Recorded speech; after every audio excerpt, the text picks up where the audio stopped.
코로나 바이러스로 인해 오랜만에 이렇게 회원님들을 다시 뵐 수 있어서 무척 반갑습니다. 한 가지 시기가 시기인 만큼 저희 한미기업인 친선 포럼에서도 사회적 거리 유지 차원에서 좌석 배치를 최대한 거리를 유지하기 위해 한 좌석당 테이블 정원을 최소화하고 참석 인원도 최소화하고자 했음을 알려드립니다. 네, 그럼 지금부터 제8회 한미기업인 친선 포럼 조찬 포럼을 시작하도록 하겠습니다. 저는 오늘 사회를 맡은 문성우입니다.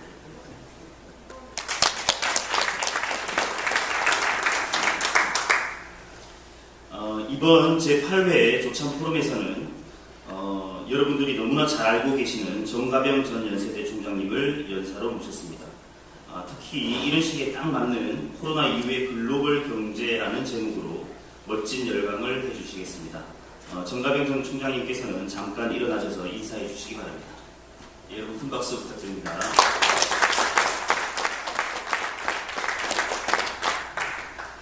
예, 잠시 후 강의 시작할 때 연사이신 정가병 전 연세대 총장님의 양력을 상세히 말씀드리도록 하겠습니다. 네, 다음으로 주요 내리 소개가 있겠습니다. 오늘 많은 내외 귀빈들이 참석하셨지만 시간 관계상 몇몇 주요 내빈들만 소개합니다. 이 점 양해 부탁드리겠습니다. 네, 지금부터 호명되신 분들은 잠시 자리에서 일어나셔서 인사해 주시면 감사하겠습니다. 네, 먼저 오명 전 교육부총리님 참석하셨습니다.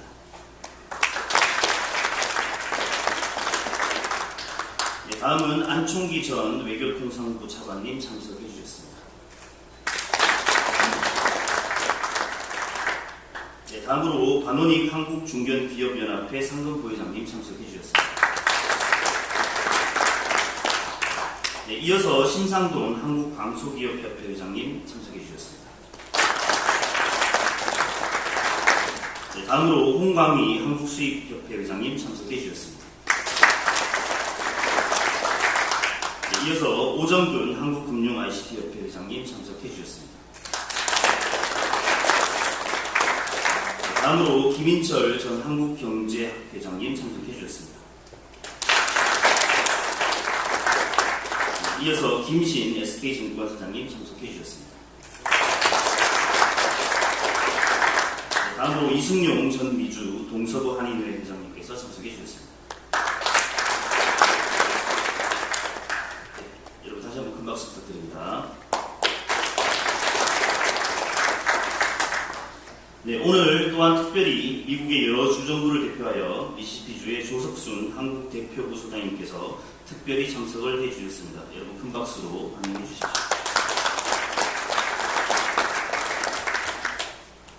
네, 이어서 개회사 소개가 있겠습니다. 오늘 개회사는 한미기업인 친선포럼의 회장을 맡고 계신 한세S24홀딩스의 김동영 회장님께서 개회사를 해주시겠습니다. 여러분 힘찬 박수 부탁드립니다. 여러분 반갑습니다. 코로나 때문에 정말 오래간만에 뵙게 되는 것 같습니다. 여러분들 다 아시다시피 이 코로나 때문에 많은 변화가 생기고 있고 또 일단 경제활동이 많이 위축이 되고 있습니다. 최근에 나온 가장 나쁜 소식 중에 하나가 이번 달 1일부터 10일까지의 우리나라 수출이 전년도 대비해서 많이 조금 못하는 그런 상황이었다 보니까 충격적인 소식입니다. 물론 이제 그 후에 다시 어느 정도 따라잡을 거로 저희가 예측을 하고 있습니다만 저희처럼 개방 경제, 우리는 수출을 하고 수입에서 살아나가는 그런 개방 경제 안에서 코로나 때문에 모든 물류와 사람의 이동이 제약을 받는 이런 시기는 정말로 어려운 시기라고 생각합니다. 그래도 사실 이런 위기를 기회로 극복하는 기업들이 많이 있습니다. 가장 대표적인 기업들이 소위 원택트라고 하나요? 온라인으로 물건을 파는 기업들, 서비스를 제공하는 기업들이 발전을 하고 있고요. 놀랍게도 오프라인 오프라인 중심의 그런 기업들도 예를 들어서 미국에 있는 월마트 같은 경우에도 15만 명을 추가로 더 고용했습니다. 예상. 물론 거기는 이제 백화점하고 달리 식품 위주의 회사들이기 때문에 그렇게 하겠습니다만 저희 이제 제가 기억하는 계열사 중에 하나 패션 회사를 보면은 미국의 백화점들의 주문을 많이 줄었습니다만 월마트나 타겟이나 하는 이런 오프라인 중심의 마트의 그 주문량은 오히려 증가를 했습니다. 그러니까 위기를 기회로 바꾸는 기업이 꼭 온라인 쪽만 있는 것 같지는 않습니다. 특히 이제 제가 말씀드리고 싶은 것은 저희 이제 회원 중에 한 분이신 여러분들이 몇 달 전에 강의 한번 들으셨을 겁니다. 작년이죠. 이민석 회장님, 회사 이름이 EDGC라는 바이오 회사를 하시는 회장님 강의를 여러분들이 가면 크게 들은 적이 있습니다. 근데 이민석 회장님 회사에서 이번에 진단 키트를 개발을 해가지고 회사가 굉장히 큰 비즈니스를 가지게 되었다. 그런 소식을 전해 듣고 정말 기쁜 마음을 가지게 됐습니다. 오늘 연세대학 총장을 역임하신 정가병 교수님을 모시고 좋은 강의를 듣기로 했습니다. 지금 많이 어려운 시기지만 또 창의적인 생각들을 많이 합니다. 예를 들어서 최근에 그러한 일 중에 하나가 우리나라 야구가 무관중으로 연결했죠. 보통 우리나라가 야구를 중계를 하면 한국 사람들이 보지 미국 사람들이 보는 일은 참 드물지 않습니다. 미국 사람들은 메이저리그를 보는데 이번에 이제 우리가 처음으로 미국보다 앞서서 이 무관중 경기를 중계를 하니까 미국과 전 세계에서 몇백만 명이 시청을 했다고 해서 참 좋은 뉴스고 또한 그것이 우리나라 국격을 끌어올리는 데도 큰 역할을 하지 않나 이런 생각을 했습니다. 그래서 이런 여러 가지 어려운 시기에서 우리한테 지혜를 주실 분이 지금 오늘 모신 정가병 박사님이십니다. 총장님의 좋은 강의를 열심히 듣고 또 옛날 유명한 경제학자 슈베트가 말했듯이 창의와 혁신을 통해서 경제 발전을 우리 각자의 기업과 조직의 발전을 한번 기대해 보겠습니다. 여러분 정가병 박사님한테 박수를 한번 더 부탁드리겠습니다.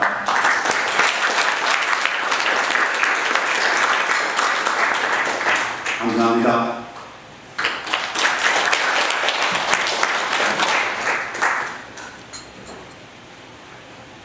네, 다음은 금강산도 식후경입니다. 그럼 먼저 초청해 주신 후에 8시경 정가병 총장님께서 멋진 강연을 시작해 주실 것입니다. 편하게 대화 나누시고 맛있게 아침 식사하시기 바랍니다. 네, 잠시 후에 뵙겠습니다.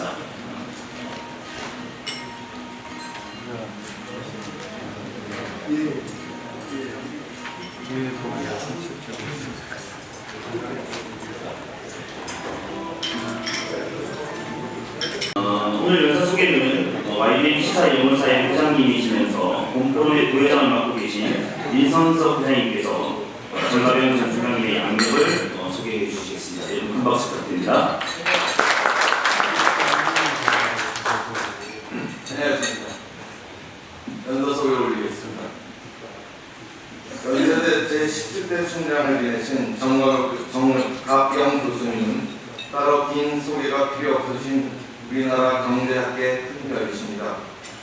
일찍이 연세대 경제학과를 졸업하시고 미국 펜실베니아 대학에서 경제학 석사학위를 취득하신 후 이후 미국 아이비 리그 대학 중에 하나인 코넬 대학으로 옮기셔서 경제학 박사학위를 받으셨습니다. 학위 취득 후 바로 귀국하셔서 연세대 경제학부 교수로 최근까지 재직하셨고 2012년부터 2016년 동안 총장으로 재직하셨습니다. 현재는 동대학의 명예특임 교수로 계십니다. 정 총장님의 학계, 만계, 기업계에서의 활약은 실로 눈부십니다. 학계에서는 연세대 동서문제연구원장, 한국산업조직학회 대장, 한국비교경제학회 대장 등을 역임하셨고, 만계에서는 통일부 정책자문위원, 외교부 통상정책자문위원, 대전경제부 경영평가위원으로 봉사하셨고, 기업계에서는 전경련 자문위원, 자유기업원 이사장, 자유와 창의교육원 석좌교수를 역임하셨습니다. 뿐만 아니라 조선일보를 비롯한 많은 언론 매체에 일반인들이 경제학을 쉽게 배울 수 있도록 칼럼으로 또는 유민으로 어려운 경제 용어들을 쉽게 풀어주셨습니다. 그래서 연세대 학생이 아니면서 정가영 선생님이 저의 스승 같으신 분이라고 보시는 일반인들도 많이 계십니다. 그 공로로 매일경제 이코노미스트상, 가산경제학상, 자랑스러운 한국인 대상 등 수많은 주요 대상을 수상하신 기록을 갖고 계십니다. 요즘 젊은이들에게 경제학 기본 지식을 보급하시기 위해 정가병 교수 유튜브를 방영하고 계신데 날이 갈수록 클릭 숫자가 증가하고 있습니다. 자유시장 경제의 전도사로서 큰 역할을 자원봉사의 차원에서 감당하고 계십니다. 오늘 강연에서도 오늘날 혼동스러운 세계경제, 한국경제를 쉽고 실감 있게 설명해 주시면서 우리 경제의 앞으로 살 길도 제시해 주실 줄 믿습니다. 그럼 정 교수님을 정중히 단상으로 모시겠습니다. 큰 박수로 맞아주십니다.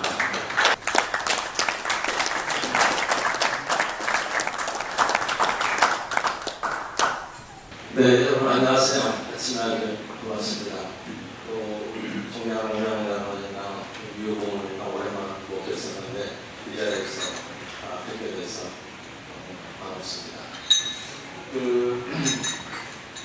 우리 요즘 코로나 바이러스 때문에 아주 전 세계가 상당히 어려운 상태에 빠졌는데 여러분과 같이 요즘까지 지금까지 진행된 거 그리고 앞으로 어떻게 믿었던 미국이 가장 심각한 피해를 입고 있고요. 그리고 잘 아시는 대로 요즘 각국의 록다운 정책 이런 여러 가지 것 때문에 상당히 심각하고요.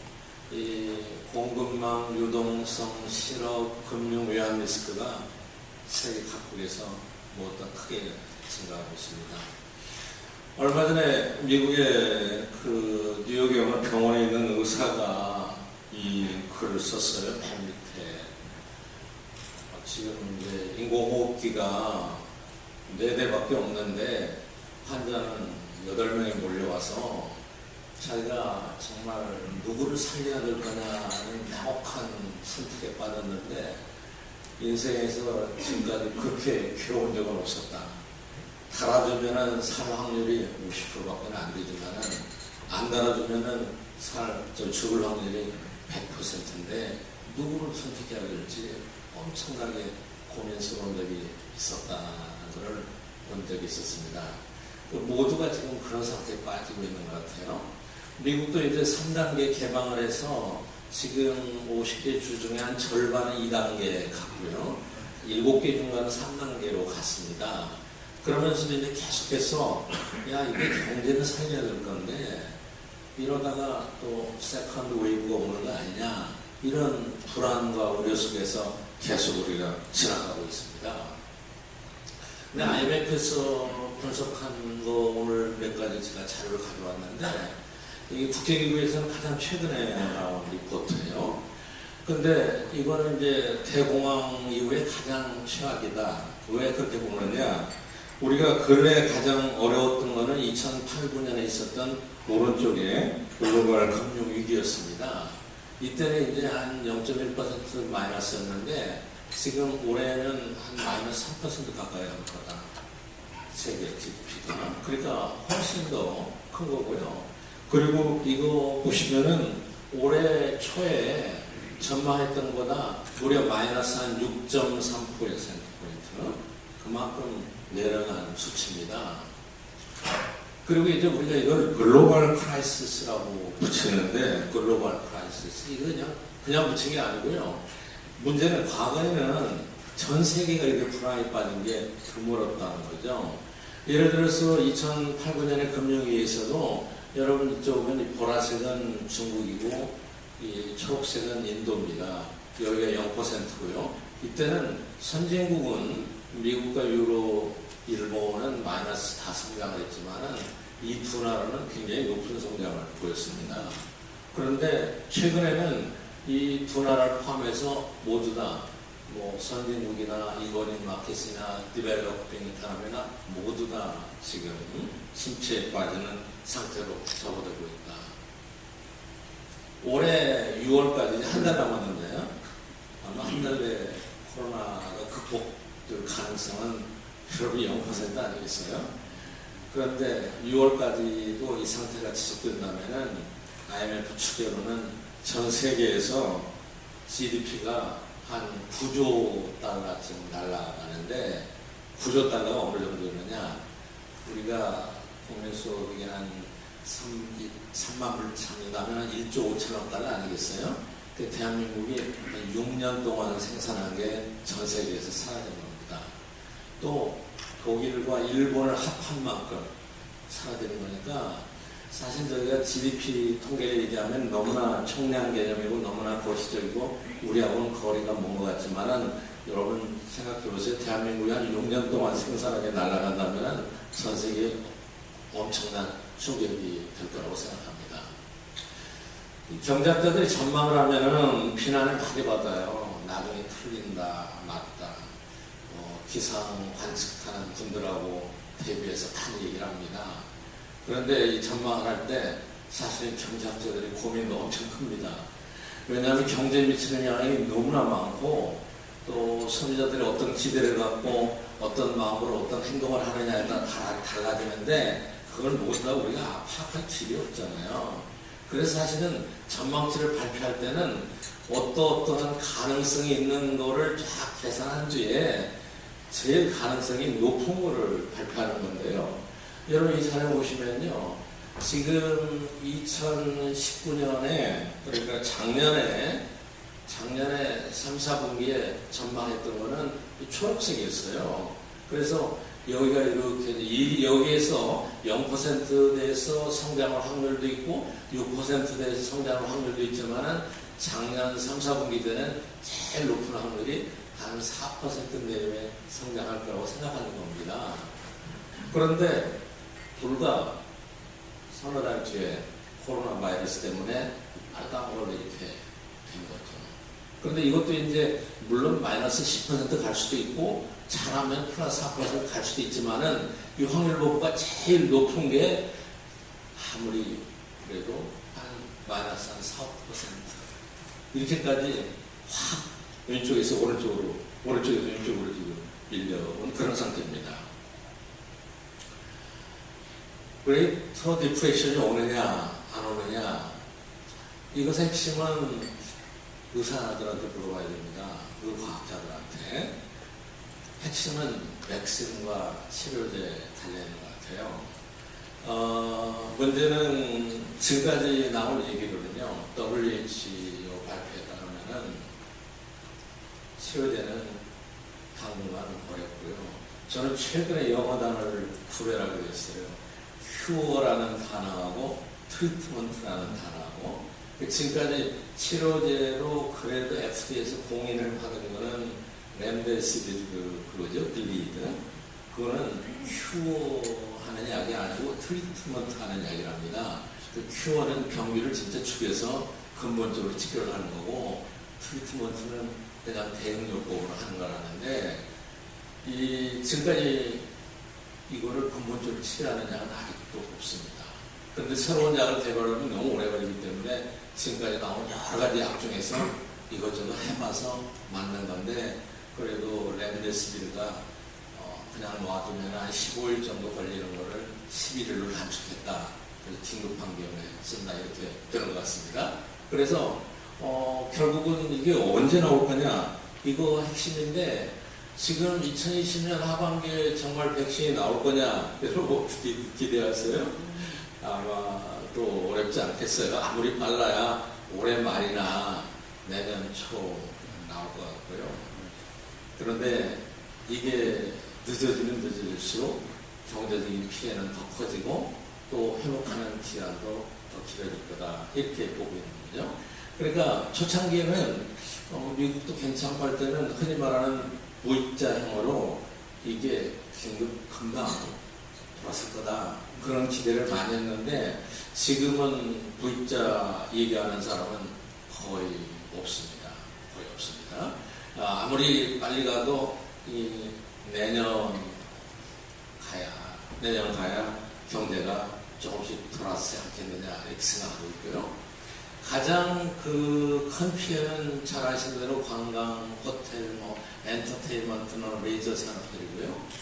개도국들에서 이제 국가위험도나 자금 유출 이런 문제가 제기될 것 같고 특히 이제 부채가 많거나 저성장 기조에 있거나 정책 대응 능력이 취약한 나라들 이런 나라들이 가장 큰 피해를 보게 될 거고 또 우리나라처럼 교역 의존도가 높고 그리고 그 글로벌 서플라이 체인이 붕괴돼서 거기에 가장 큰 피해를 보는 산업들이 많이 등장할 것 같습니다.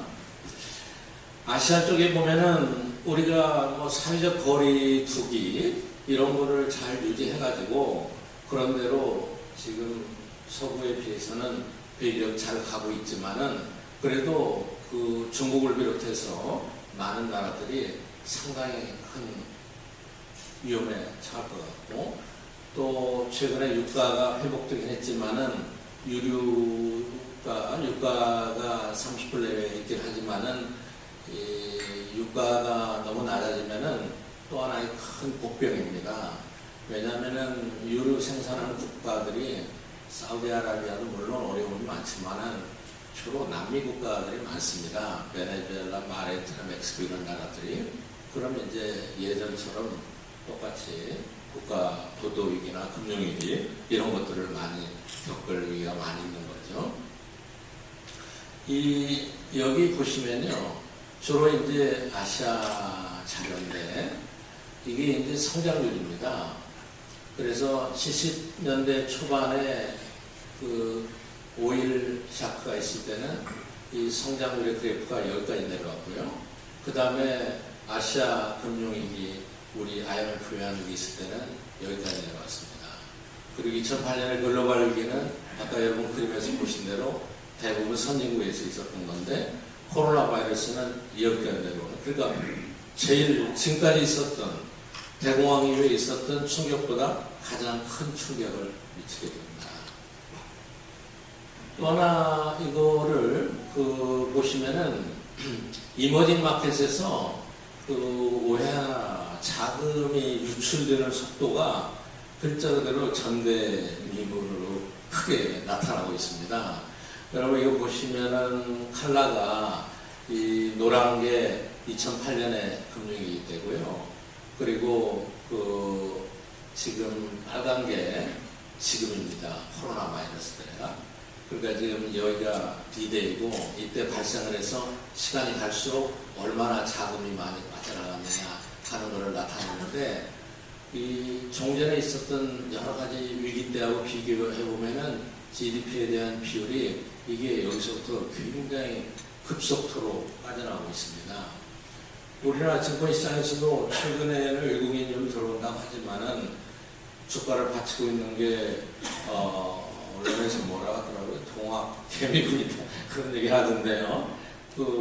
지금 순수한 통계로 한 11조 이상이 빠져나가는 걸 기억합니다. 그래서 다른 어떤 때보다도 외자 유출하는 속도가 엄청나게 빠르고 가파르게 이루어지고 있다. 여러분 우리가 외환위기를 겪었기 때문에 이게 계속된다면 어떤 상태에 갈 것만은 너무나 여러분 잘 아시겠죠? 언제 종식되고 어떻게 될 거냐? 이게 이제 최근에 미국이 개방하고 공원에다가 이 사회적 거리두기를 해서 다 2m를 떼어가지고 이 원을 그려놓은 겁니다. 여러분 골프 하실 때 퍼팅 근처에 그림처럼 그려놓습니다. 그래서 이제 바깥에 공원에 나가도 다 이 원 안에서만 놀으라고. 앞으로 한동안 우리가 이런 상태에 계속 될지 모르겠습니다. 오늘 자석 브릿지가 아마 이렇게 하는 거예요.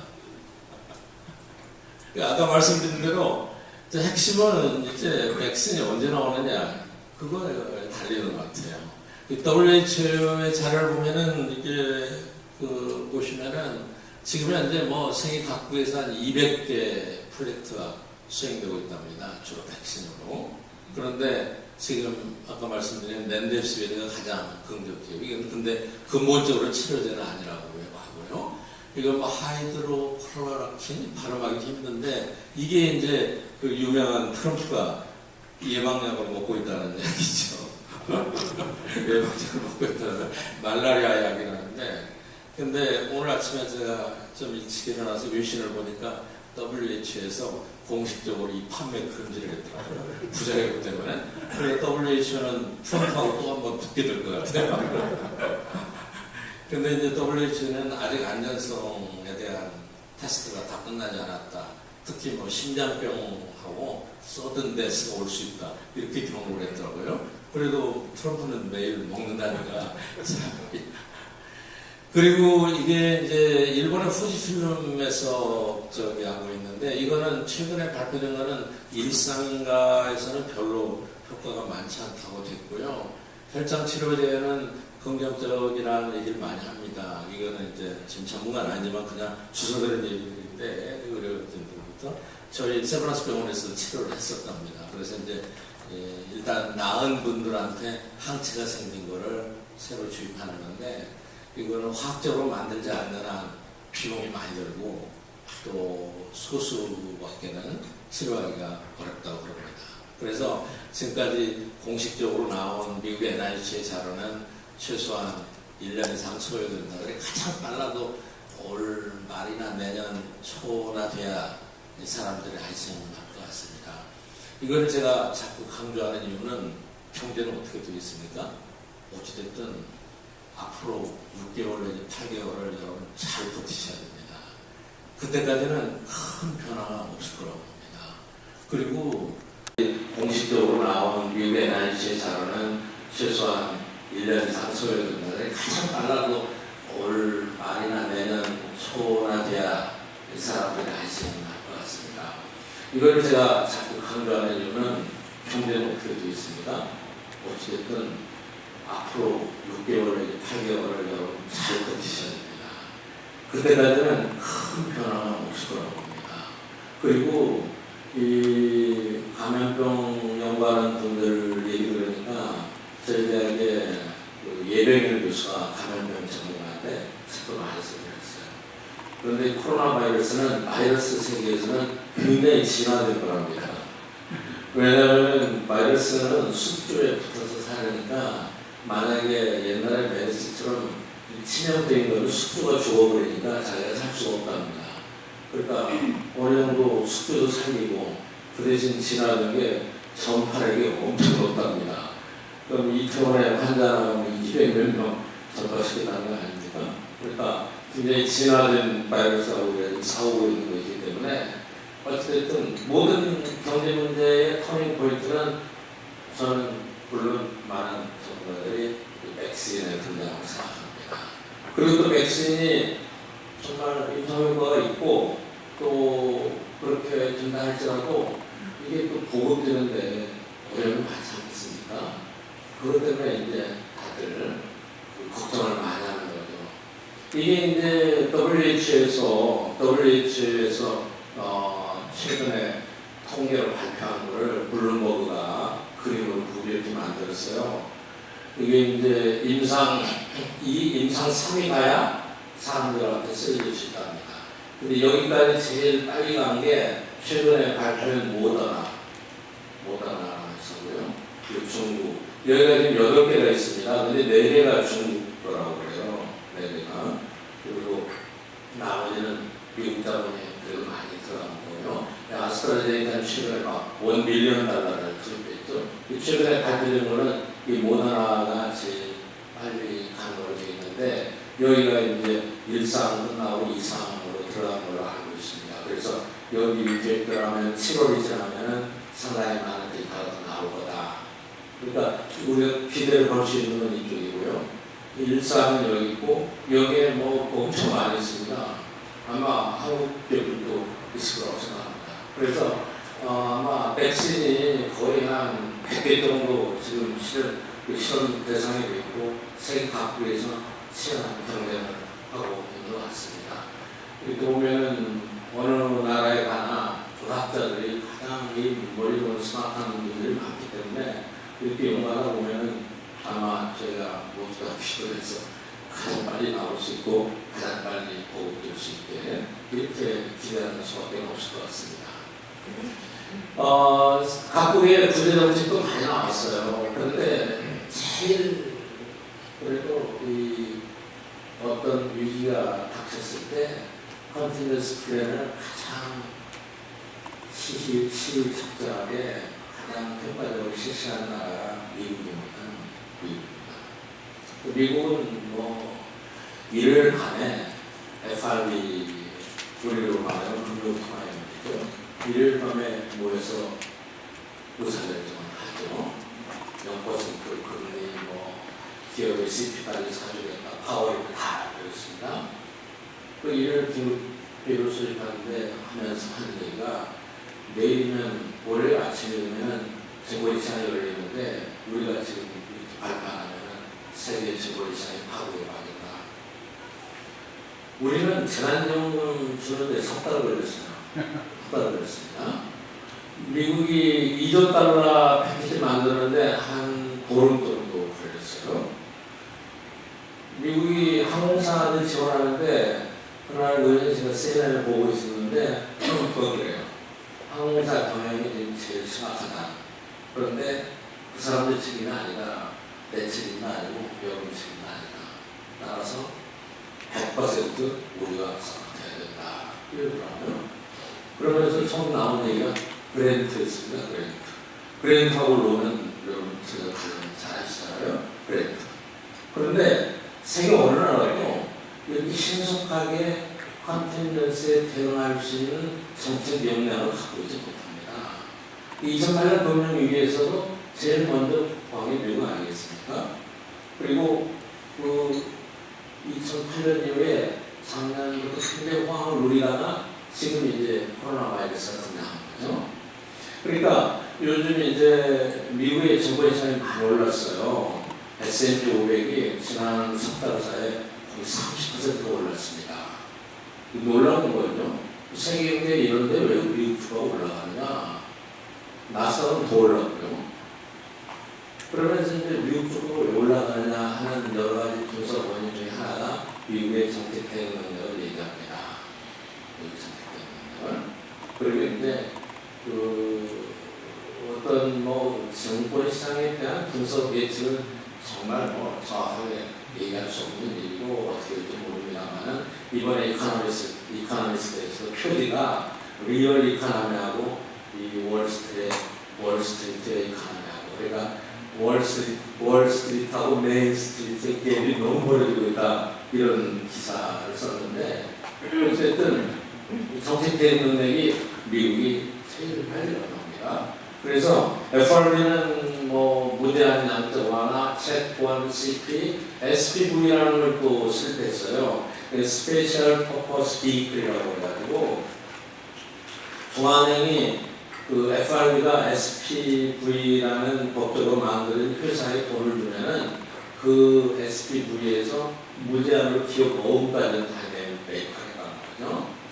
그리고 그 일본으로 ETF 매입가 있어요. 그러니까는 ETF는 여러분 잘 아시는 대로 패시브 ETF는 그냥 주가 지수의 구성에 따라서 그냥 주식을 사들인 거 아니에요? 그러니까 바꿔 얘기하면 기업의 주식까지 사는데도 돈을 투입하고 있다는 얘기가 되겠죠. 그래서 미국을 시발로 해서 전 세계가 중국, 일본 전 세계가 지금 이런 걸 계속해서 하고 있고 월드뱅크는 지금 이 시점에서는 굉장히 신속하게 대량으로 직접 기업에 갈 수 있게 그리고 시스템틱하게 지원하는 게 가장 바람직하다 이렇게 얘기하고 있습니다. 중국이 코로나 바이러스를 제일 먼저 생겨났고 따라서 중국이 경제활동을 얼마나 빨리 재개할 수 있느냐 이거에 대한 관심이 많습니다. 그런데 중국 통계는 워낙 믿을 수가 없지만은 최근에 코로나 코비드-19 이전에 거의 91% 회복했다는 보도도 있습니다. 미국은 상당히 예발했고 이렇게 나가는데 이 자료를 중국 자료를 잘 못 믿으니까 인공위성을 써가지고 인공위성에서 이산화 질소가 공장 가동을 하면 많이 배출된다고 합니다. 그 빨간색이 많이 배출되는데 그걸 놓고 보니까 2월하고 3월하고 비교해서 실제로 3월에는 이쪽이 어디 우한인가 그럴 거예요. 상당히 많이 가고 있다. 만약에 중국이 별 부담이 없이 세컨드 웨이브 극복하면서 경제활동을 정말 원만하게 이끌어간다. 그러면 경제력이 훨씬 빨라질 거라고 봅니다. 지금까지 전문가들 사이에는 경제가 어떻게 회복될 거냐 주로 미국 경제를 놓고 논란이 많았습니다. 맨 처음에 나왔던 거는 이런 평평한 U자나 V자에 가까운 이런 것들을 일부 학자들이 많이 주장하고 있어요. 특히 이제 트럼프를 비롯해서 행정부 사람들이 얘기를 많이 했습니다. 미국 경제는 지금 파이낸셜 크라이시스가 아니고 헬스 크라이시스이기 때문에 이거 어느 정도만 극복해주면 보건을 통해서 뒷받침해주면 금방 성장할 거다. 또 미국 경제는 2008년 위기 이후에 금융 시스템을 굉장히 보완했습니다. 실제로 그랬습니다. 그래서 미국의 금융 시스템은 안전하기 때문에 곧 회복될 거다. 이런 얘기를 시작했었는데 이게 이제 보건 의료 쪽에서 그렇게 빨리 뒷받침이 안 되는 거죠. 최대로 잘 나오지 않고 또 의외로 미국의 피해가 심각해지면서 지금은 이 위에 두 개는 거의 사라진 것 같아요. 오히려 이거는 조금 극복하다고 이렇게 내려가서 지지분열하면서 기간이 길어진 거 아니면 이거는 굉장히 자기 집중하는 이 두 쪽으로 많이 기울인 것 같아요. 최근에 이코노미스트에서 미국이 왜 그렇게 피해가 많았느냐 분석한 자료가 있더라고요. 첫 번째는 정부의 소비 대응이 너무 늦었다. 그리고 미국 정부가 중국이나 WHO로부터 정확한 진실한 정보를 많이 받지 못했다. 그래서 트럼프가 그렇게 많이 화가 나있다. 그 얘기하고요. 또 미국의 연방주의가 페더럴즘이 각 주별로 이쪽에서는 통제하고 저쪽에서는 통제하지 않고 주별로 다 틀어서 일관된 정책이 가능하다. 세 번째 미국의 일종의 자유주의가 정부가 뭐라 해도 말 안 듣고 제대로 하고 또 일부 좀 소외계층 흑인 또 양론이라고 할까요? 그런 쪽이 보건의료에 완전히 사각지대에 있다. 근데 사망자의 지금 한 거의 75%가 요양원에 있는 사람 플러스 노인네 이렇게 돼 있거든요. 여러 가지 이유를 제기했었는데 어찌됐든 상당히 큰 피해를 입고 지금은 이쪽에 가설 쪽으로 가고 있지 않느냐 그렇게 보고 있는 것 같습니다. 그래서 결국 침체가 좀 길어지지 않습니다. 침체 길어지고 일곱 가지 특징을 얘기했습니다. 침체가 길어지고 프락시 늘어나고 그리고 일부 산업들은 이제 상당히 어려움에 처하게 되고 그리고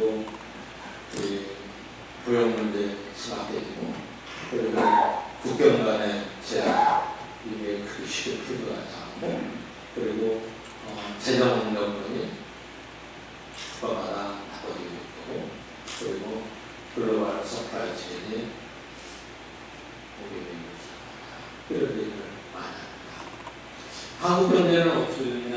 한국 경제 우리는 구조적 여기 취약성이 많습니다. 이럴 때일수록 제일 큰 거는 역시 교육 의존도가 높으니까 아까 회장님께서 말씀하신 대로 우리 수출이 5월달에 작년처럼 안 되고 있다는 게 얼마나 심각하겠습니까? 그리고 조금 이제 파동을 늦게 겪게 되는 거죠. 그리고 저한테 그렇게 제 유튜브를 하니까 질문이 많이 오는데 어떤 걸 그렇게 묻더라고요. 미국은 뭐 6주 만에 3,800만 원이 거의 실업수당을 시작했는데 한국은 이거가 훨씬 나은 게 아니라 이렇게 얘기하더라고요. 그런데 그거는 제가 볼 때는 이 노동시장 시스템이 완전히 다르니까 우리 노동시장이 경직적이라 바로 회복이 나타나지 않고 또 우리는 통계에 가려진 수가 너무나 많죠. 여러 가지 요인이 있는데 어쨌든 우리는 상당히 그 구조적으로 이렇게 취약하고요. 또 위기가 닥치면은 이 신속하게 상대 전략을 할 수 있는 이런 거에 우리 익숙하지 못해요. 정부의 대응이 대체로 이 부실된 기업을 나중에 구조조정하는데 이런 데 익숙해 있지 부실을 막기 위해서 선제적으로 대응하는 우리 정부에 익숙해 있지는 않습니다. 또 그 경제를 이렇게 환자에 비교해 보면 우리가 사실 코로나 바이러스가 아니라도 이미 우리가 좀 약간 기저질환을 알고 있는 것처럼 그런 상태에 있었거든요. 이 그림을 보시면 이게 분명합니다. 이 그림을 보시면 그 외환위기 때 보시면요, 이게 성장률이에요. 외환위기 때는 외환위기가 난 해도 성장률이 굉장히 높았습니다. 그래서 정부에서 외환위기 절대 안 날 거다. 그때 여러분 많이 들어보신 말 중에 펀디멘털이 튼튼하다 이런 얘기 많이 들으셨을 거예요. 그럼에도 불구하고 이렇게 확 떨어졌거든요. 그 다음에 이제 2008년 때도 괜찮았어요. 근데 이번에는 이제 빨간 건데 이미 굉장히 많은 우리가 신체 상태에 있었기 때문에 이게 이제 얼마나 더 떨어질지. 그러나 여기서 볼 수 있는 것은 과거에 있었던 위기보다도 기저질환 자체가, 기초체력 자체가 낮다. 이건 경제학에서는 GDP 갭이라고 하는데요. 이게 뭐냐면 이런 겁니다. 우리 경제가 아주 효율적으로 운영됐을 때 달성할 수 있는 성장률이 있는데 실제로는 얼마밖에 안 난다. 그 차이를 얘기하는 겁니다.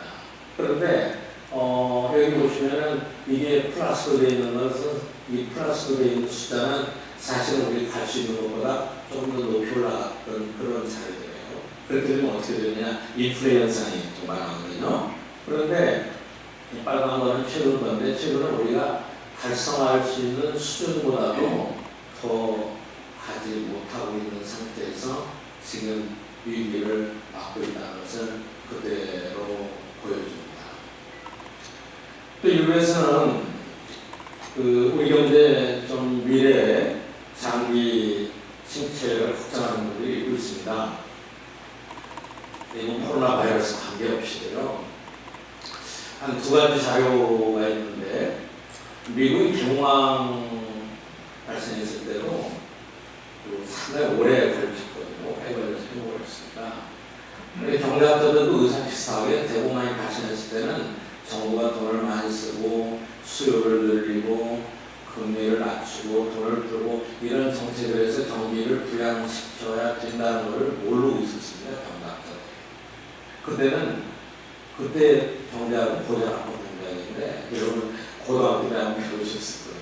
공급이 수요를 창조한다. 그냥 공급하기만 하면은 수요는 문제상 할 게 없다.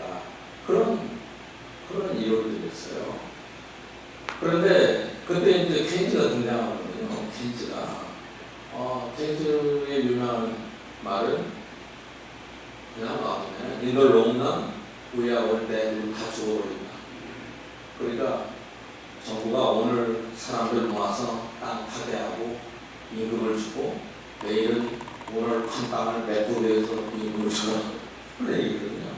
그러다 한동안 이게 안 먹히고 하다가 루스벨트 때 그래서 뉴딜이 시작된 거거든요.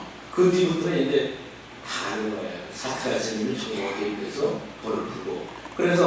그랬는데 그때도 이 정책 중에 잘못된 정책이 노동시간을 단축하는 정책이었다고 생각합니다. 일본도 잃어버린 20년 얘기 많이 하는데 80 페스코스나 하야시 이 노벨 경제학상 받는데요. 그런데 일본이 잃어버린 20년 겪게 된 여러 원인이 있지만 그 중에 하나는 근로시간을 단축하는 법이 너무 빨리 시행됐다. 이 경제학자들은 이 초등학교 산소를 다루고 있는데요. 원래 생산량이라는 것은 노동 생산성에다가 투입량을 곱해줘야 되고 자본 생산성에다 투입량을 곱해줘야 되는데 노동시간이 근로시간이 단축된다는 투입량이 줄어드는 거거든요. 그러니까 생산성이 올라가서 이걸 메꿔주는가 아니면 이쪽 자본 쪽에서 메꿔주시던가 해야 되는데 생산성도 안 올라가고 자본 투자도 적게 이루어진다면 생산량은 줄어들 수밖에 없는 그런 경우겠죠. 그래서 우리도 이런 위험에 처하지 않을까라고 걱정하는 분들이 많습니다. 이걸 표 보시면은 이 노란 표는 이 근로시간입니다. 근로시간이에요. 월 평균 근로시간입니다. 계속 줄어들죠. 이 빨간 거는 뭐 기업인들이 지금 걱정하시는 것이 임금 상승입니다. 엑스트라라고 하는 제 PPT가 인수용 PPT로 잘못 온 것 같아요. 원래 보여준 그것보다 가시성이 좀 많네요. 그래서 어쨌든 지금 시점에서 볼 때는 역시 과감하게 선제 조치하고 규제 풀고 그동안의 경직된 이런 거 다 바꿔줘야 되고요. 그래서 어쨌든 유동성 위기 극복할 수 있게 도와줘야 되고 또 IT나 바이오나 뭐 AI 리더십 교육 문제 그러니까 앞 테이블에서도 장관님 말씀하셨었는데 이런 여러 가지 것들을 전체적으로 많이 바꿔야 될 것 같아요. 그렇지 않으면 또 다른 이 충격에서 크게 벗어나기 어렵고 지금은 기본적으로 돈도 돈이지만은 제도도 많이 바꿔야 될 것 같습니다. 세계 경제는 어떻게 될 거냐 많은 얘기들이 나옵니다. 몇 명 전파시킨다는 거 아닙니까? 그러니까 굉장히 진화된 바이러스하고 우리가 싸우고 있는 것이기 때문에 어쨌든 모든 경제 문제의 터닝 포인트는 저는 물론 많은 전문가들이 백신의 등장으로 생각합니다. 그리고 또 백신이 정말 임상 효과가 있고 또 그렇게 증가할지라도 이게 또 보급되는데 어려움이 많지 않겠습니까? 그것 때문에 이제 다들 걱정을 많이 하는 거죠. 이게 이제 WHO에서 최근에 통계로 발표한 거를 블룸버그가 그림으로 보기 이렇게 만들었어요. 그게 이제 임상 3이 가야 사람들한테 쓰여질 수 있답니다. 근데 여기까지 제일 빨리 간 게 최근에 발표한 모더나 회사고요. 중국. 여기가 지금 8개가 있습니다. 근데 4개가 중국 거라고 그래요. 4개가. 그리고 나머지는 미국 자본이 그래도 많이 들어간 거고요. 아스트라제네카는 최근에 막 $1 빌리언 투입했죠. 최근에 발표된 거는 이 모더나가 제일 빨리 가는 걸로 되어 있는데 여기가 이제 1상 끝나고 2상으로 들어가는 걸로 알고 있습니다. 그래서 여기 계획대로하면 7월이 지나면은 상당히 많은 데이터가 나올 거다. 그러니까 우리가 기대를 걸 수 있는 건 이쪽이고요. 1상은 여기고 여기에 뭐 엄청 많이 있습니다. 아마 한국 기업들도 있을 거라고 생각합니다. 그래서 아마 백신이 거의 한 100개 정도 지금 실험 대상이 되어 있고 세계 각국에서 치열한 경쟁을 하고 있는 것 같습니다. 이렇게 보면은 어느 나라에 가나 의학자들이 가장 이 머리 좋은 스마트한 분들이 많기 때문에 이렇게 연구하다 보면은 아마 저희가 모두 다 기도해서 가장 빨리 나올 수 있고 가장 빨리 보급될 수 있게 이렇게 기대하는 수밖에 없을 것 같습니다. 각국의 구제 정책도 많이 나왔어요. 그런데 제일 그래도 이 어떤 위기가 닥쳤을 때 컨틴전스 플랜을 가장 시적절하게 가장 효과적으로 실시한 나라가 미국입니다. 미국은 뭐 일요일 밤에 FRB 우리로 말하면 금융통화위원회죠. 일요일 밤에 모여서 의사결정을 하죠. 0% 금리, 뭐 기업의 CP까지 사주겠다, 파월이면 다 발표했습니다. 그 일을 긴급비로 수립하는데 하면서 한 얘기가 내일이면 월요일 아침이면은 증권시장이 열리는데 우리가 지금 이렇게 발표 안 하면은 세계 증권시장이 파국에 빠졌다. 우리는 재난지원금 주는데 3달 걸렸어요. 3달 걸렸습니다. 미국이 2조 달러 패키지 만드는데 한 보름 정도 걸렸어요. 미국이 항공사들 지원하는데 그날 오전에 제가 CNN을 보고 있었는데 처음부터 그래요. 항공사 경영이 지금 제일 심각하다. 그런데 그 사람들 책임이 아니다. 내 책임도 아니고 여러분 책임도 아니다. 따라서 100% 우리가 서포트해야 된다. 이러더라고요. 그러면서 처음 나온 얘기가 그랜트였습니다. 그랜트하고 론은 여러분 잘 아시잖아요. 그랜트. 그런데 세계 어느 나라도 이렇게 신속하게 컨텐전스에 대응할 수 있는 정책 역량을 갖고 있지 못합니다. 2008년 금융위기에서도 제일 먼저 국방이 미국 아니겠습니까? 그리고 그 2008년 이후에 작년부터 굉장히 호황을 누리다가 지금 이제 코로나 바이러스가 등장한 거죠. 그러니까 요즘 이제 미국의 증권시장이 많이 올랐어요. S&P 500이 지난 석 달 사이에 거의 30%가 올랐습니다. 놀라운 거죠. 세계 경제 이런데 왜 미국 주가가 올라가느냐? 나스닥은 더 올랐고요. 그러면서 이제 미국 주가가 왜 올라가느냐 하는 여러 가지 분석 원인 중에 하나가 미국의 정책 대응 능력을 얘기합니다. 미국 정책 대응 능력을. 그리고 이제 어떤 뭐 증권 시장에 대한 분석 예측은 정말 뭐 정확하게 얘기할 수 없는 일이고 어떻게 될지 모릅니다만은 이번에 이카노미스트에서도 표지가 리얼 이카노미하고 이 월스트리트의 이카노미하고 그러니까 월스트리트하고 메인스트리트의 갭이 너무 벌어지고 있다 이런 기사를 썼는데 어쨌든 이 정책 대응 능력이 미국이 제일 빨리 일어난 겁니다. 그래서 FRB는 뭐 무제한 양적 완화, 채권, CP, SPV라는 걸 또 실패했어요.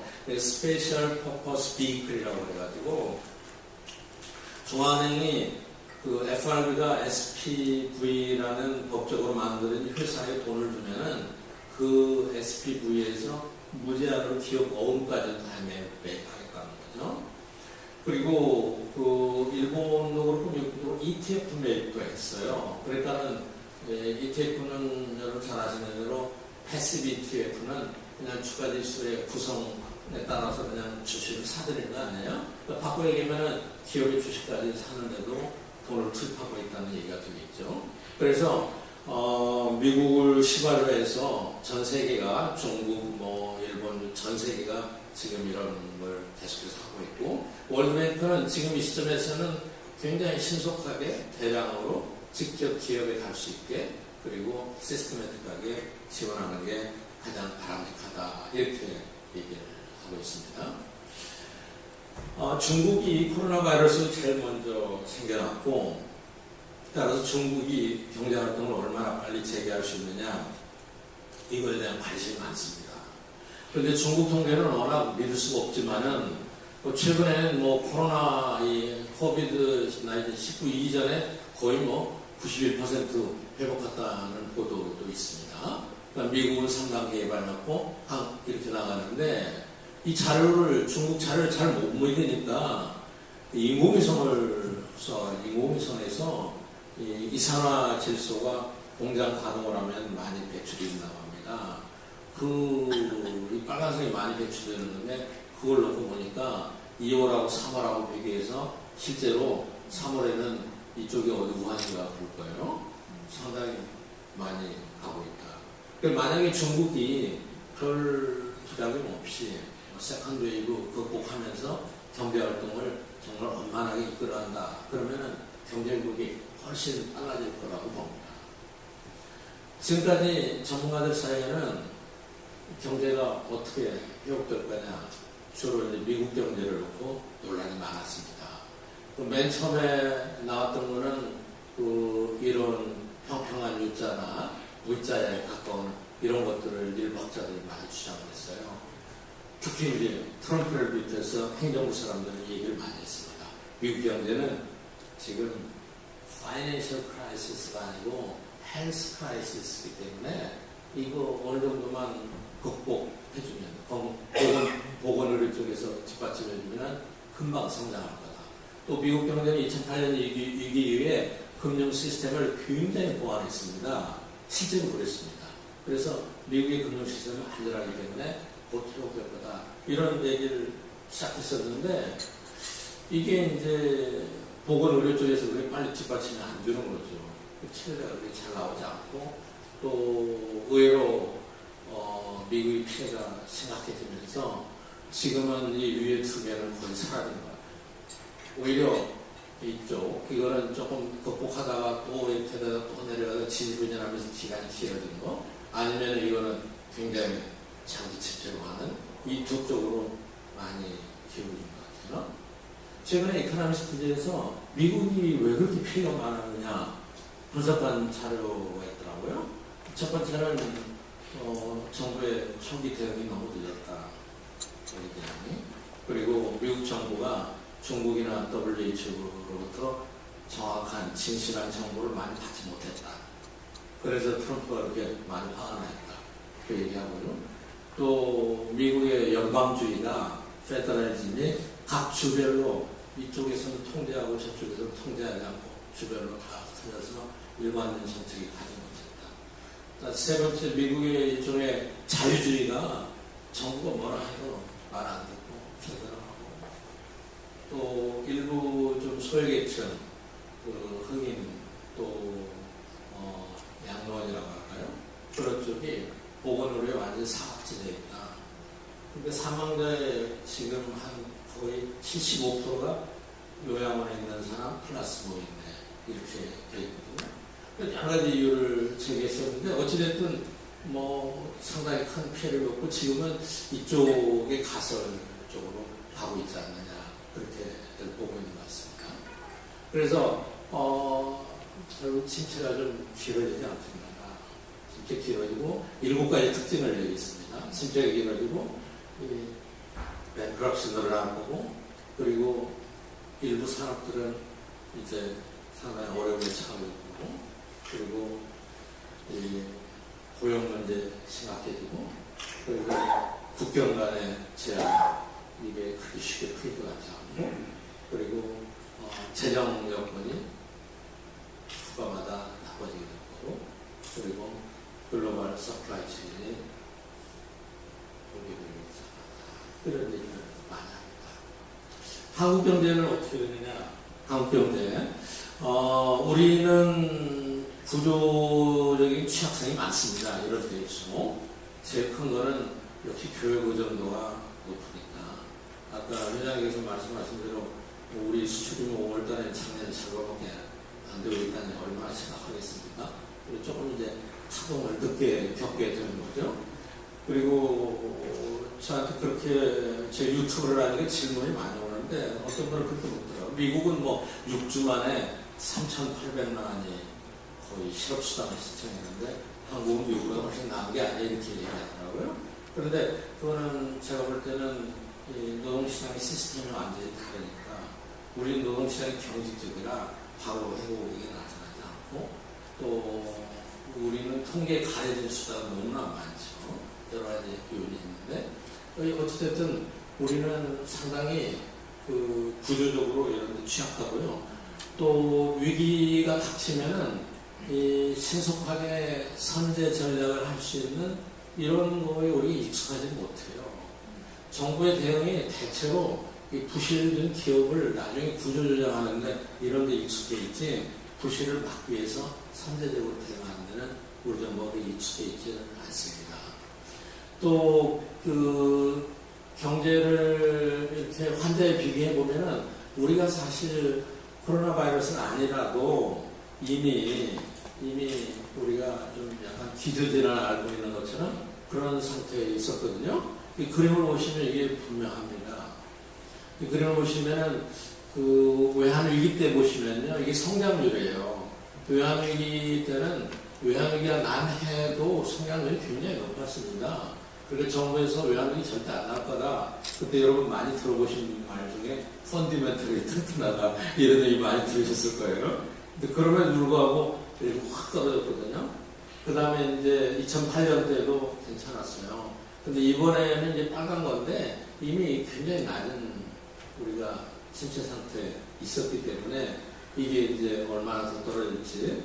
그러나 여기서 볼 수 있는 것은 과거에 있었던 위기보다도 기저질환 자체가, 기초 체력 자체가 낮다. 이걸 이제 경제학자들은 GDP 갭이라고 하는데요. 이게 뭐냐면 이런 겁니다.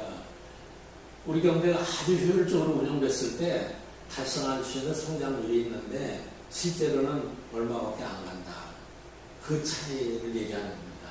그런데 여기 보시면은 이게 플러스로 되어 있는 것은 이 플러스로 되어 있는 숫자는 사실은 우리가 갈 수 있는 것보다 조금 더 높이 올라갔던 그런 차이들이에요. 그렇게 되면 어떻게 되느냐? 인플레 현상이 동반하거든요.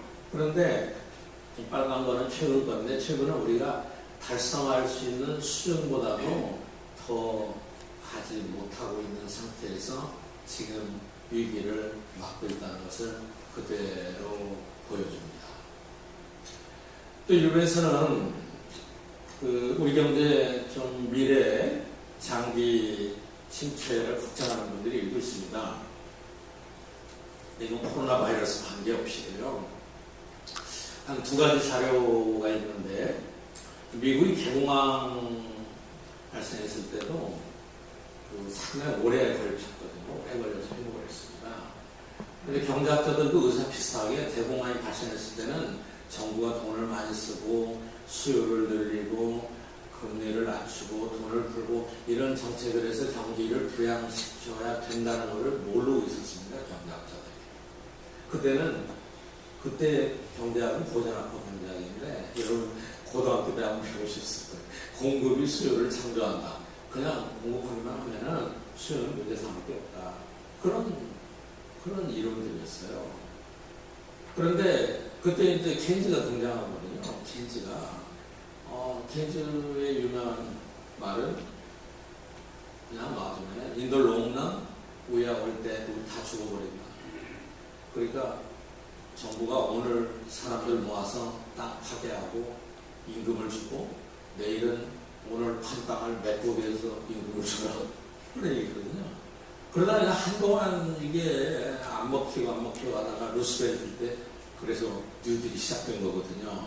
그 뒤부터는 이제 다 하는 거예요. 사태가 생기면 정부가 개입해서 돈을 풀고.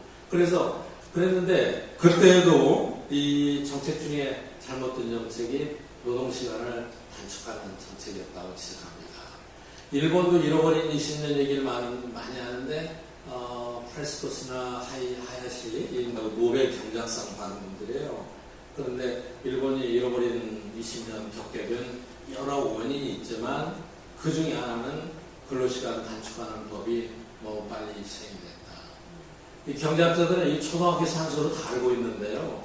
원래 생산량이라는 것은 노동 생산성에다가 투입량을 곱해줘야 되고 자본 생산성에다 투입량을 곱해줘야 되는데 노동시간이 근로시간이 단축된다는 건 투입량이 줄어드는 거거든요. 그러니까 생산성이 올라가서 이걸 메꿔주든가 아니면 이쪽 자본 쪽에서 메꿔주든가 해야 되는데 생산성도 안 올라가고 자본 투자가 적게 이루어진다면 생산량은 줄어들 수밖에 없는 그런 명제죠.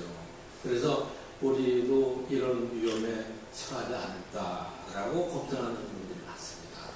이걸 표 보시면은 이 노란 표는 이 근로시간입니다. 근로시간이에요. 월 평균 근로시간입니다. 계속 줄어들죠. 이 빨간 거는 기업인들이 제일 걱정하시는 것 중에 임금 상승입니다. X자라고 하는 거예요. 제 PPT가 오늘 인수용 PPT로 어떻게 잘못 온 것 같아요. 또 원래 보여준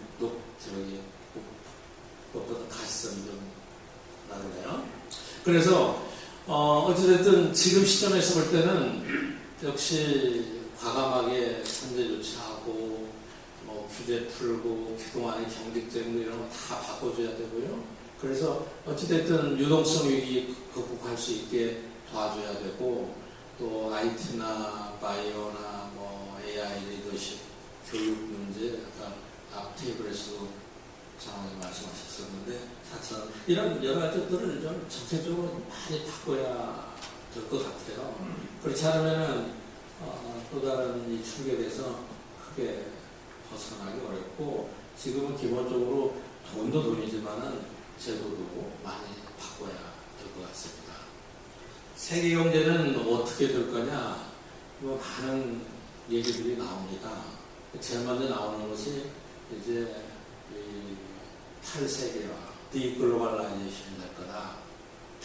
어떤 분은 제프리 아킨스 같은 분은 이미 미중 갈등으로 트럼프 이후에 자국 우선주의, WTO 체제 붕괴 이런 걸로 글로벌라이제이션은 이미 관 속에 들어갔는데 이번에 코로나 바이러스가 그 관에 잘못을 박았다.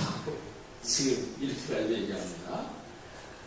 그러나 또 글로벌화 된 이유 중에 하나가 다 기업들이 그 저비용을 찾아서 이윤 높이기 위해서 한 이런 모티베이션이 있었기 때문에 이게 완전히 사라지지 않겠지만은 앞으로는 글로벌라이제이션하고 셀프 릴라이언트하고 이것 간에 굉장한 균형과 갈등이 지속될 거라고 그렇게 보고 있습니다. 그러나 글로벌 측면에서 볼 때는 후퇴하는 것은 당연한 거죠. 그리고 새로운 보호무역주의 재등장입니다. 교역, 관광, 이민도 미쳤을 거고 그 다음에 이제 세계가 지금 협력과 개방의 리더십이 사라지고 있습니다. 요즘 뭐 미중 갈등 심각하고 이럴 때 사실은 코로나 바이러스도 세계 강대국들이 리더십을 발휘해서 적극적인 퇴치에 나섰으면은 지금보다는 훨씬 더 나아졌을 거라고 생각합니다. 그런데 그렇지 못하거든요. 또 최근 들어서 미중 갈등이 더 격화하는 느낌이 여러분 다 계시죠. 최근에 이제 홍콩 보안법 때문에 그렇고 그리고 이제 트럼프는 11월에 선거가 있는데 지금 코로나 이후로 트럼프 인기가 계속 떨어지고 있어서 지금 이대로 가면 안 될 거라고 생각하는 사람이 많아질 것 같아요. 트럼프 입장에서 볼 때는 중국을 공격하면 표가 올라간다고 그러더라고요. 정치 분석가들 자료를 보면은. 그러니까 약자 입장에서는 계속 강화할 거고 이 홍콩의 보안법이 상당히 갈등의 큰 요소가 될 것 같습니다. 그런데 이제 핵심 논쟁은 세 가지입니다. 크게 보면 세 가지거든요. 미국이 이제 IP, Intellectual Property, 지적재산권에 대해서 세계적인 우위를 계속 유지하고 싶고 중국이 이런 거 도용하는 것을 용납하지 못하겠다는 거고요. 다음에는 이제 IT의 헤게모니를 미국이 가지고 가겠다는 거고 다음 세 번째는 금융이거든요. 나라와 금융체제 가지고 가겠다는 겁니다.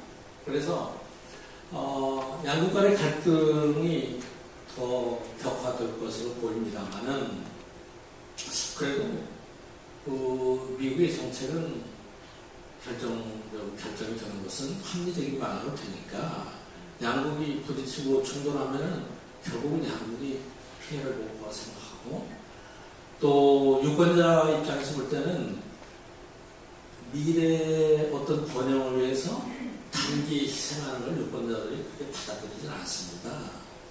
그러니까 트럼프와 미중 갈등을 계속해서 외치고 중국에 있는 강경하게 대응하면 먼 날을 위해서는 미국이 좋을지 모르죠. 그러나 단기적인 피해는 많이 들어오거든요. 근데 그걸 유권자들이 감수하지 않아요. 한국도 그러잖아요. 여러분 당장 뭐 좋은 걸 좋아하는 거지 미래 생각 안 하거든요. 이런 차원에서 보면은 어느 정도 갈등을 겪으면서 서로가 좋은 방향으로 가지 않겠는가 이렇게 생각이 되네요. 그 다음에 또 하나 이제 포스트 코로나는 이제 빅브라더스가 다 등장한다는 거죠. 큰 형님이 정부죠. 정부 중앙. 정부 느낌이 이제 어느 국가에서나 더 세지고 정부가 어떤 결정을 하느냐에 따라서 크게 좌우되고 우리나라도 지금 이대로 가면은 정부가 재정 풀죠. 중앙에 돈 풀고 그래서 어려운 기업들이 다 지금 정부에 의존할 수밖에 없는 거죠. 그런데 선의의 정부는 국가를 위해서 지속 가능하고 건강한 경제를 위해서 좋은 걸 만들어내죠. 근데 성인의 빅브라더스가 지속적으로 존재하기 힘들어요. 정부가 큰 형님이 되면은 포퓰리즘하고 결합합니다. 그래서 역사적으로 보면은 빅브라더스가 성공하고보다 실패한 게 많습니다. 성공한 사례를 들으려면은 한참 생각해야 되지만은 정부 큰 형님이 실패한 사례를 들으려면 수두룩합니다. 앞으로 우리가 지혜를 발휘해서 그거를 벗어나야만 될 것 같습니다. 그 다음에 이제 빅 IT는 더 크일 것 같아요. 뭐 마이크로소프트, 애플은 중국하고 물려 있어서 좀 어려울지 모르겠습니다만, 뭐 아마존, 뭐 페이스북, IT 그쪽은 한 기업이 위상이 거대 자이언트 기업들의 위상이 훨씬 더 커질 것 같습니다. 여러분 생각해 보세요. 마이크로소프트 지금 1조 달러가 넘었죠, 시총이. 그런데 그 한 기업이 대한민국 GDP가 1조 5천억 달러예요. 그런 기업이 지금 미국의 서너 개가 지금 등장하고 있는 거 아니겠습니까? 그래서 이제는 정부보다 더 큰 기업, 이 기업들이 지배하는 그런 시장이 될 것 같습니다. 또 하나는 이제 페니피케이션의 문제인데, 세계 경제가 일본화된다라고 번역하면은 일본의 영향력이 커진다 이런 것처럼 들 것 같은데, 일본을 따라간다라고 할까요? 일자 페니피케이션의 특징은 세 가지입니다. 오랫동안 저성장하는 거예요. 오랫동안 저성장. 그리고 오랫동안 정부가 돈을 쏟아부어도 반응을 하지 않는 거예요. 그리고 금융, 제로금리, 마이너스 금리를 유지해도 경제가 살아나지 않는 겁니다. 이미 유럽은 이 초입에 들어섰고요. 우리도 하면은 이번에 이제 코로나 바이러스 때문에 여러 가지 정책들이 실패한다면은 그리 갈 가능성이 있겠죠. 실패하지 않아야 되는 거죠. 그리고 아마 여기에서 유일하게 벗어나고 있는 큰 나라는 오히려 미국이나 중국이나, 중국은 뭐 완전히 사회주의니까. 근데 이번에 중국마저도 여러분 자신을 잘 아시는 대로 며칠 전 인민대회, 전인대회에서 GDP 성장률 전망을 목표를 내놓지 않았어요. 너무 불확실하다고. 그래서 세계 경제의 페니피케이션의 우려가 자꾸 커지고 있다. 또 하나 이제 언택트, 이거 뭐 아까 예스24 택시 뭐 온라인으로, 그러니까 어찌 보면은 우리 경제에서 거의 한 200년의 패러다임이 바뀌는 겁니다. 경제학의 근대 경제학의 태도는 아담 스미스인데, 아담 스미스가 국보론을 발표한 게 1776년입니다. 그 뒤에 한 200년이 지났는데, 지금까지 경제는 피지컬 리얼 월드의 세상이었어요. 우리가 지금 살아있는 컨택트 되어 있는 세상이었는데, 이제 우리가 IT의 발달로 우리가 직접 피지컬에 살아보지 않은 새로운 사이버의 세상이 생긴 겁니다. 거기다가 코로나 충격으로 인해서 이쪽을 통한 새로운 마켓이 새로운 희망이 될 수도 있고, 지금까지 생각해왔던 전통적인 생각의 틀, 패러다임을 모두 바꾸는 그 전기가 되고 있는 것입니다. 그래서 언택트가 확산되고, 이번에 또 재택근무를 하면서 공간에 대한 재평가를 하게 됐죠. 여러분 아마 앞으로 기업들이 큰 사무실 유지하지 않으려고 하지 않을까 하는 생각이 듭니다. 그래서 기존에 우리가 갖고 있었던 여러 가지 패러다임이 많이 변화하게 되는 것 같습니다. 이 마지막 장입니다. 그러면서 몇 가지 우리가 생각해야 될 게 많이 나타났어요. 아까 말씀드린 대로 개방할 거냐 또는 자체적으로 의존할 거냐, 이 균형을 어떻게 유지할 거냐. 그리고 이 소득과 부의 불균형이 미국도 그렇게 피해가 큰 것도 그런 원인이고, 이것을 어떤 형식으로든 완화해야 되지 않느냐. 또 이 미중 갈등, 이것도 좀 달라져야 되지 않겠느냐. 또 놀랍게도 그 요즘 정책은 오히려 미국보다 중국이 더 글로벌한 정책을 많이 하고 있는 거죠. 그리고 중앙은행의 이제 역할이 재편됩니다. 중앙은행의 목표는 우리 한국은행 법에도 그렇게 물가 안정이 목표. 지금 물가 안정이 아니거든요. 그리고 이제 기업에도 직접 돈을 주는, 그래서 중앙은행 역할이 재편되고 또 전통적인 일자의 창출의 패러다임도 변화된 것 같다. 여러분 아침에 대체적으로 우울한 얘기를 좀 많이 드린 것 같아요. 조금 늦게 시작했습니다만 시간이 오버된 것 같아서 제 의견은 여기서 마치도록 하겠습니다. 감사합니다.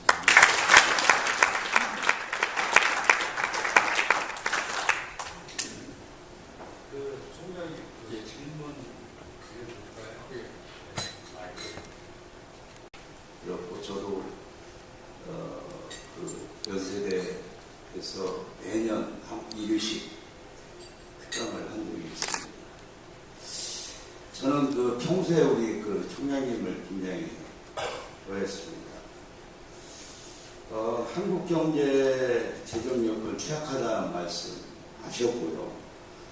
구조적으로 취약하다.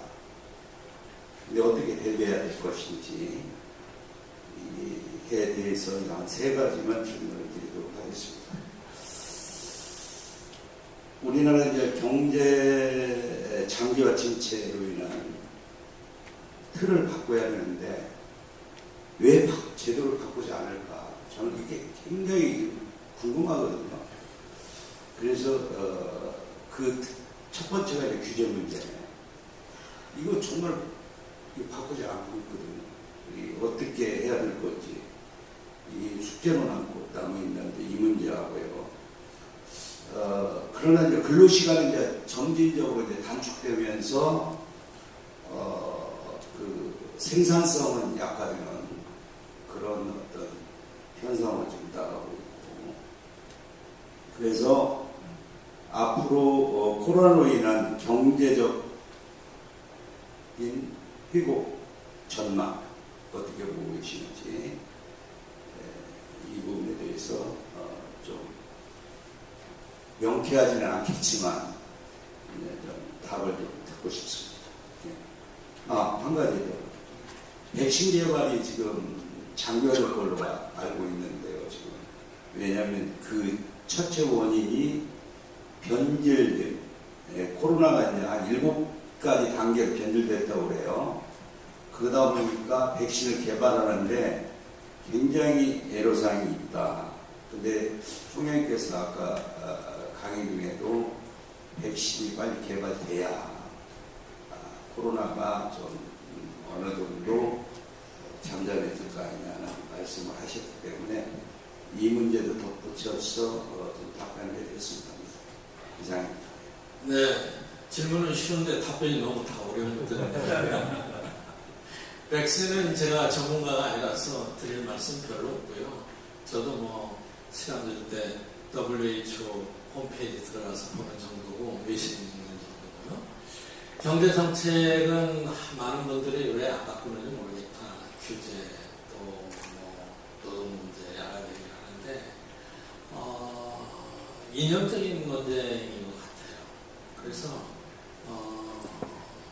우리 대한민국뿐만 아니라 세계 경제 역사를 보면은 그런 과거에 실증적인 경험이 많이 있었습니다.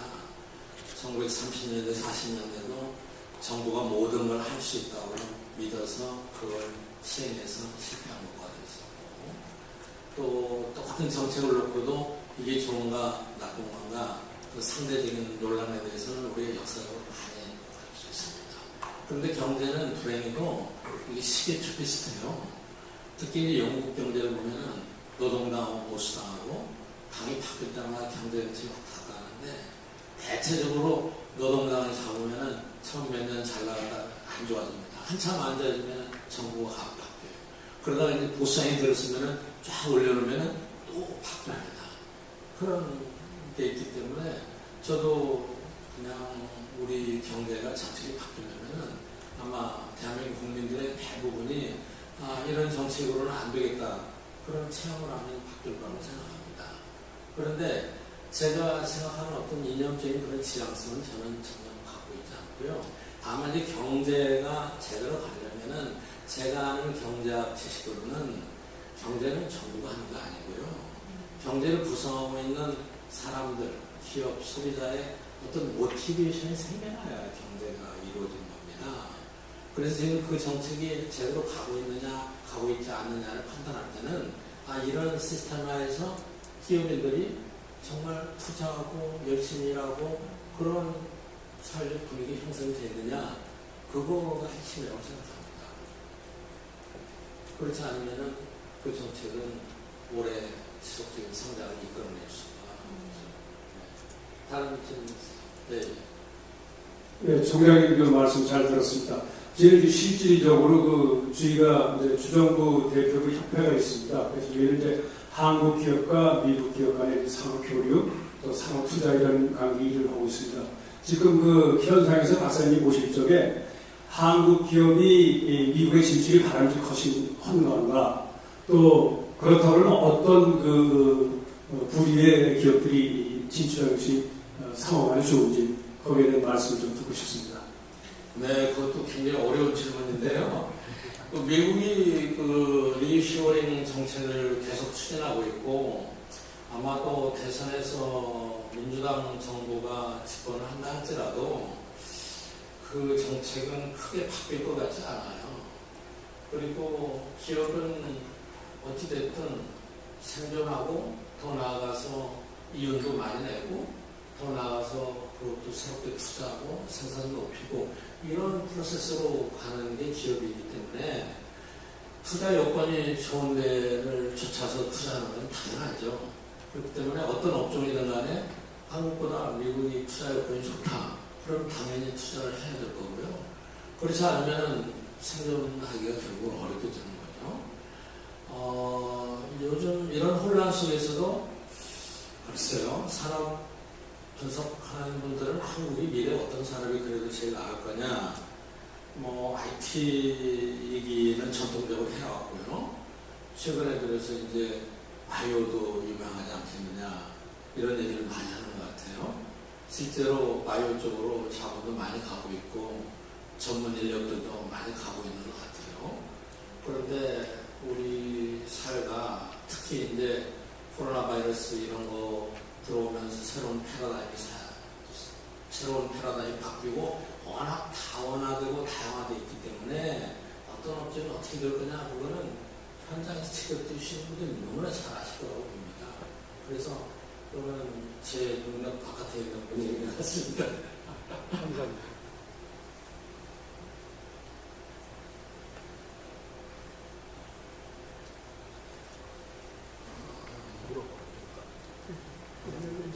네, 정 총장님 반갑습니다. 수고 많이 하셨고요. 아침에 발표해 주신 것 거의 다 짚어주실 거 잘 짚어주셨고 저도 동의하고요.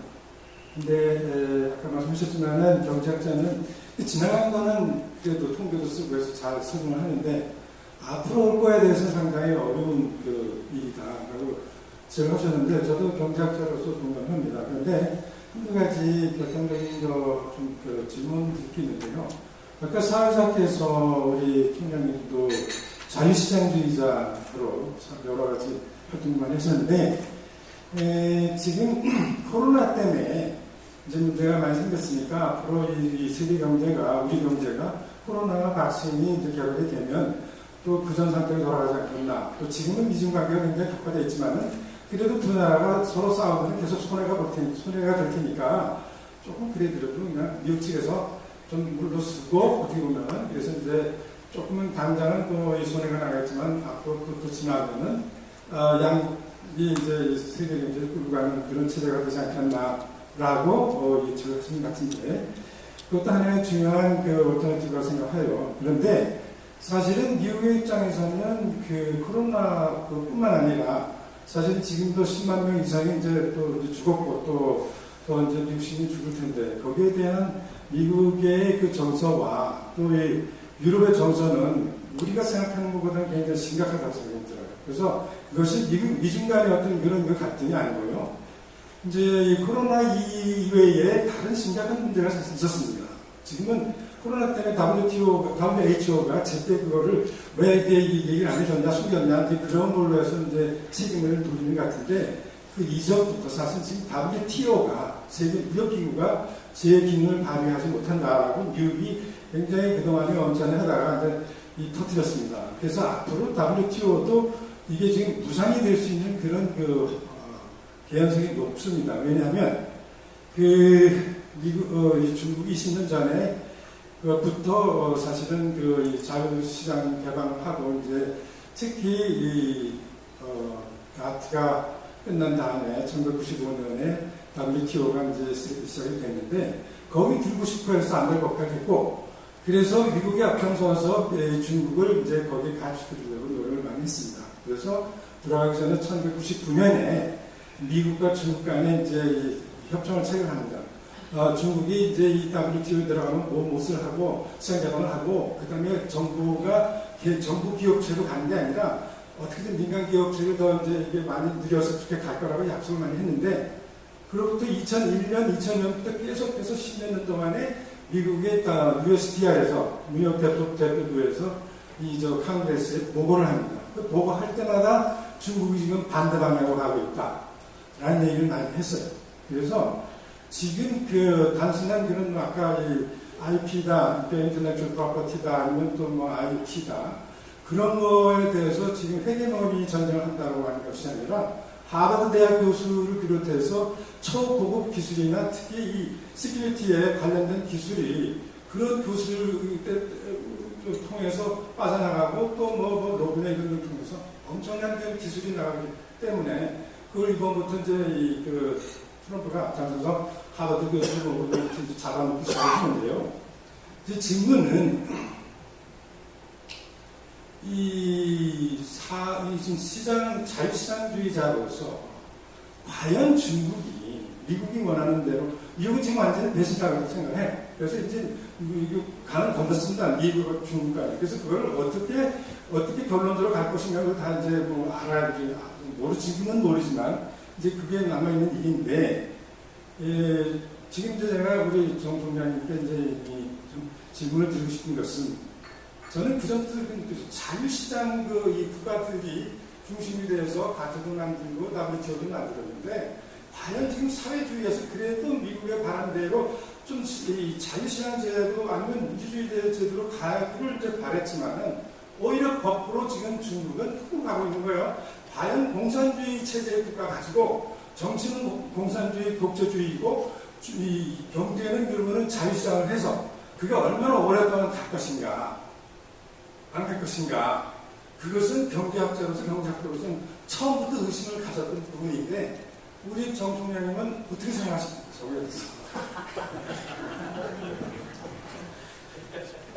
그것도 아주 어려운 질문이에요. 전 회장님께서 제일 어려운 질문을 하셨어요.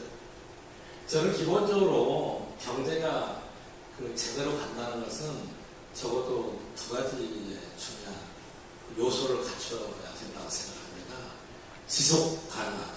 지속 가능하다는 얘기는 3, 40년, 6, 70년 계속해서 가야 되는 거고 그 공동체, 건강한 공동체를 만든다는 것은 그 공동체 평균적인 후생 수준이 계속 올라가야 되는 거죠.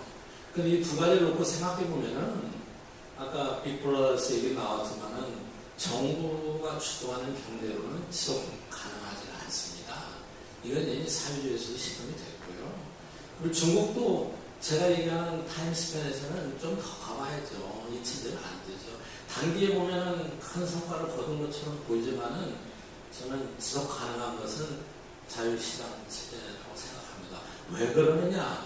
이 경제가 많은 경제 주체로 구성되어 있는데 그 경제 주체들 스스로가 아까 말씀드린 대로 열심히 일하고 뭔가 경제 활동을 하려는 의지가 있고 이런 모티베이션과 인센티브가 결합되지 않으면 그 경제 지속적으로 갈 수가 없습니다. 단계는 가는 것처럼 보이죠. 그런데 그동안에 엄청나게 많은 사람들이 희생되는 거죠. 엄청나게 많은 사람들이 불행하게 되는 거죠. 다만 시장 경제가 완벽한 체제는 아닙니다. 저는 그냥 혼자서 생각할 때 경제 문제의 한 85% 이상은 시장에서 해결됩니다. 그러나 나머지 15% 때문에 시장경제가 도전을 받는 건데 그 중에 하나가 자유시장경제가 발전하면서 소득 불균형 생겨나고 그리고 시장에서 해결하는 문제들이 더 극대화되고 이런 현상이 있는데 그런 것들을 자유시장 체제가 계속해서 보완해 나가야만 발전할 수 있고 그거를 걱정하지 않으면은 언젠가 사회주의가 되는 거죠. 과거 역사가 그랬고 역사는 또 되풀이될 때가 많습니다.